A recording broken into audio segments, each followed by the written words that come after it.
penetration of the world by the girl child. Si kwa kazi, si kwa elimu, si kwa malazi na utabibu. Girl child ndiye anaonekana kuwa na umuhimu. Bilal Lugwe is a Form 4 student and a spoken word poet. For this year, his dream to perform at the national stage in Western Kenya has long died, for he did not make it beyond the county level. But the message he wanted to convey to the world still burns in the lines of his spoken word, Boy Child. But in the lamentation of his rhythmical lines, the question begs, where did the rain start to beat us? In Mr. Daniel Mwaringa's opinion, it all traces back to the birth of our nation, 56 years ago.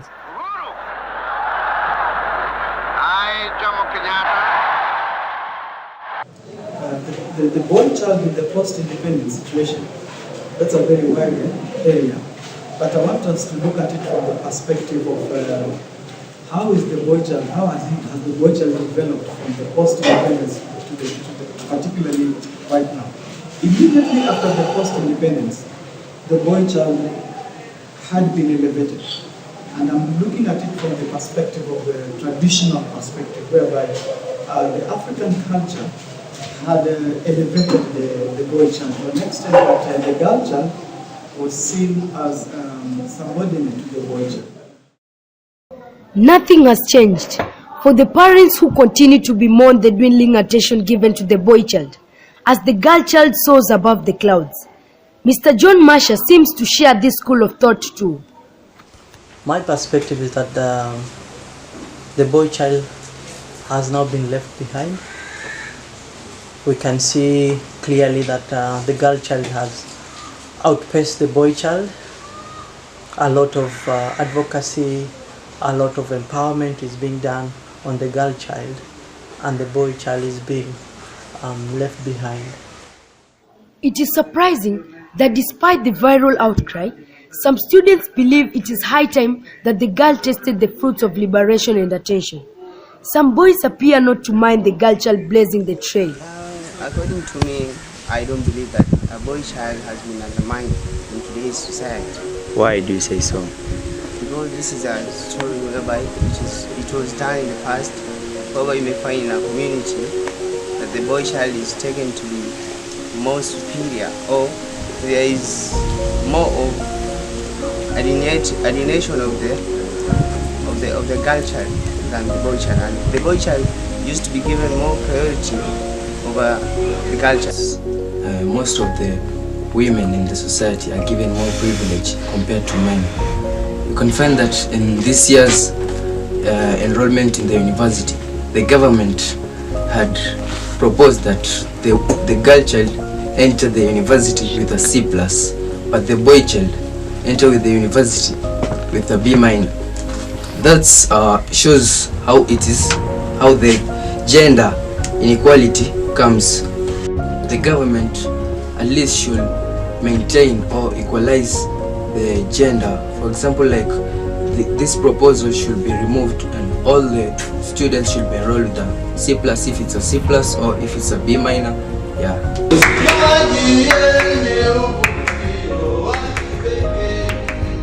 The debate has not escaped the religious leaders, who did not mind opining on the thorny issue. Interesting to note is how passionately they speak about this matter. It is an issue that interestingly unites the clergy from across the religious divide. Mwanamke alikuwa hachukuliwi ni mtu ambaye kwamba yumo katika jamii ambao aweza leta natija yoyote zamani.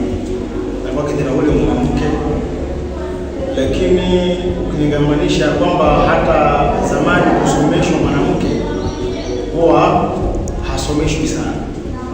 Maana naambiwa mwanamke labda ni mtu ambao kwamba atasoma kidogo mara apate ujauzito shuleni, ama pengine katikati ya safari hajamaliza masomo anaweza akapata athari fulani ambayo kwamba itamtia hasara babake. Lakini kwa sasa ni tofauti. Kwa sasa ni kwamba mwanamke anachukuliwa kipaumbele sana, kama zamani kwamba alikuwa haangalika na mtu. Sasa hivi mwanamke anatambuliwa zaidi. honestly, I want to say that there is something wrong because it's like the boy child has been neglected. Let us take an example of where we have a boy and a girl in the same family, and both have been admitted into a school, a secondary school. Compare the shopping which is done between the boy and the girl child. You will find that the shopping of the boy, the girl child is huge as compared to the boy child. Compare even the dormitories that our children, the boys, have in school. The situation is really very frustrating, and I think it's the assumption that the fact that the boy child is strong, so they assume that he can manage any condition. So in the process, we find this child is neglected, nobody takes care of. If I can go back to the time of Moi when he was a president. 20,000. Hakuna mpaka secretary wa KANU Suba huko mbali 5,000. He concentrated so much, even supporting the girl child. The buses were given free. The dining halls were even constructed. My recommendation is we need to support both children, the boy and the girl, so they can be able to grow at the same time. Eti siku hizi kuna maslay queen. Kumbe after the death of Elizabeth the Queen, Kenya kumekuwa na next of kin. Kwa mtaa utawakuta on high heels na Infinix, wamevalia earrings ama small ceilings, na bado wanaonekana juu, kwani wako na elevator. Si wametukalia chapati, yani hao ndio manumereta. Girl child, viatu vimekuinua kama matatu za chuda. Umesahau ule msemo maisha yanakwenda na muda. For Bilal Lugo, you can kill the messenger, but the message lives forever. As a wise dog owner once said, a good dog lives to fight another day. Meanwhile, teachers did not want to be left out of the debate, and their input takes one deeper into the puzzle. To tell you the truth, I'm not comfortable. Why? Can you tell us why, please? Yeah, you see, in today's society, the girl child has been given more powers than the boy child. Yeah, one reason is people feel that the boys can always protect themselves, but the girls need to be protected. Girls are exposed to so many risks compared to the boys. Yeah, that is what I can say for now. Currently in our country, so many organizations, even our leaders, are emphasizing on the girl child education mostly, and girl child empowerment, leaving the boy child in the darkness. And with this, in the near future, we are going to have a situation whereby the boy child will be in a lot of problems. I don't think the boy child has been left out. I think they just got discarded by the fact that a woman has been empowered. And I don't see any problem with the girl child empowerment. The boy child has not been neglected at all. What he has done is simply being reactive, and they're supposed to be proactive. The input in this matter was emotive and did not escape the attention of our support staff, who we could not deny latitude. Serikali zingatie sana pia watoto wa kike wasomeshwe zaidi kushinda wanaume, ili tutaweza kupata mwangaza. Mbali na kufundishwa, lazima wawe na dialogue, ili wengine baada ya wakati fulani wanaelezwa ile hali ya kuishi na wenzao. Sasa mimi nilikuwa na maoni yangu, nilisema hivi, mtoto ni mtoto. Hakuna kubagua mtoto wa kike ama mtoto wa kiume. First of all, I would let us appreciate the students who were done well in the examinations. Midterm exam 1, 2. This discussion will not be complete without the input of the school administration. Now, as a parent, a child is a blessing from God, irrespective of the gender. It all depends on how the immediate environment impacts on him or her. Currently, the society seems to have given a girl child so much attention at the expense of the boy child. Unfortunately, the boy child has withdrawn himself from the society. A boy child in the society still has a big role to play and be very vital for development. Values and morals should be instilled in both gender. Both men and women should be productive towards individual and societal, economic, social and political growth. A boy child should learn, understand and practice his roles in the society. The overprotective laws and regulations for the girl child should be adjusted to accommodate the boy child. Us all round. I have been on record saying that we are not just interested in giving students academic knowledge that is only in the books, but we want to go beyond the book. We want to go to emerging issues.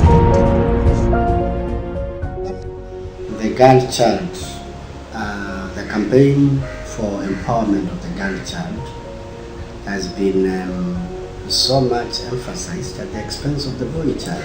We must strike a balance in terms of the attention and the weight that we lay on issues that relate to the boys. The same attention that we've given to the girl child should also be given to the boy child, because in a number of instances we are seeing the boy child is slowly losing track and focus. We are saying that it is high time policies were put in place that should favor the boy child. Let me give you an example. For the last 2 years now, KCSE results, the top student in the country has been a girl. Specifically, one school has produced the top student for the last 2 years, Pangani Girls. The same thing is repeating itself in KCPE.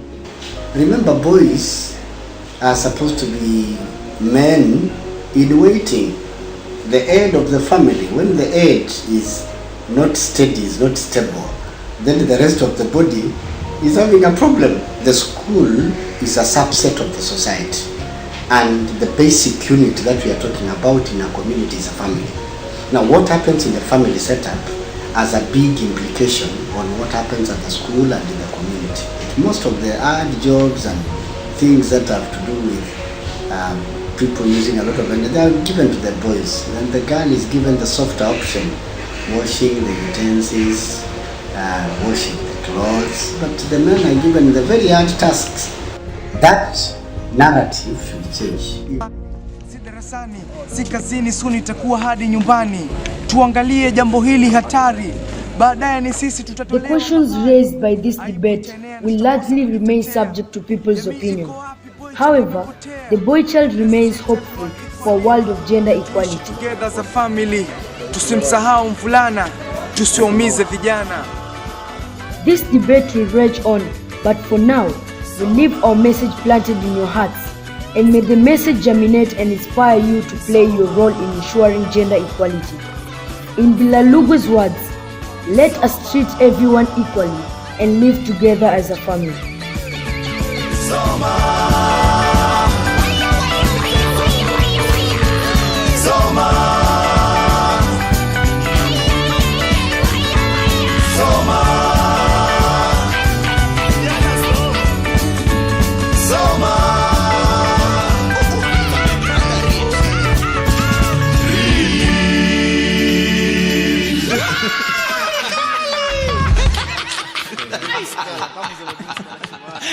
Yeah.